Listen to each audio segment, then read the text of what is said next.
So yan, magandang hapon po sa inyong lahat. So yan, time check. Tingnan natin kung oras na. Ayan. 7:20 na pala.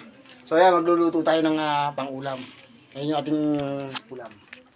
Ayan, backbone ng manok. Alatinola o ginisa. So lalagyan natin ang repolyo. Yung ating ulam for today. So ayan, magandang gabi po sa inyo lahat. Ayan.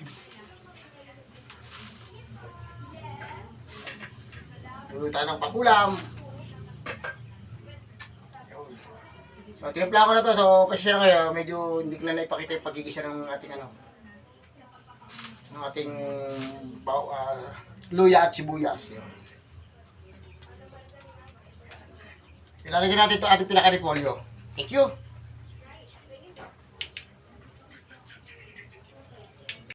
Kaya natin niluluto. So, mag-sign na kayo ng marami. Siguradong damas na naman itong ulam for today. So, maraming salamat sa lahat ng mga nanonood ng aking mga video. At lalo sa lahat ng mga nagtatapos mula umpisa hanggang dulo yung ating mga video. Thank you. So, ilalagay natin yung ating pinaka-repolyo sa ating ulam for today.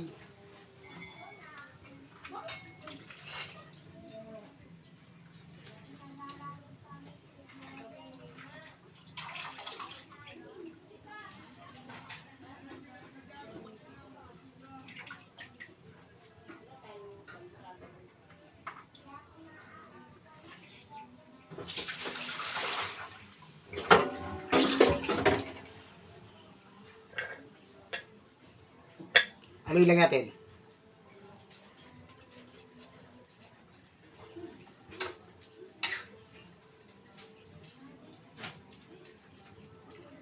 So, tatakpan muna natin to para mag-ano yung ating pinakagulay. Thank you!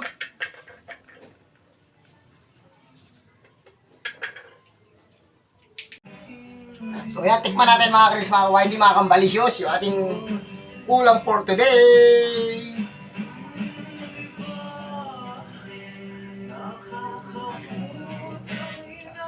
So, yan, okay na. So, patis at nor cubes lang. Siguradong malasa na yung ating ulam for today. Thank you po sa inyong lahat. Sa lahat na nanonood ng mga video. God bless po sa ating lahat. So, bye-bye! See you next video and next vlog. Thank you!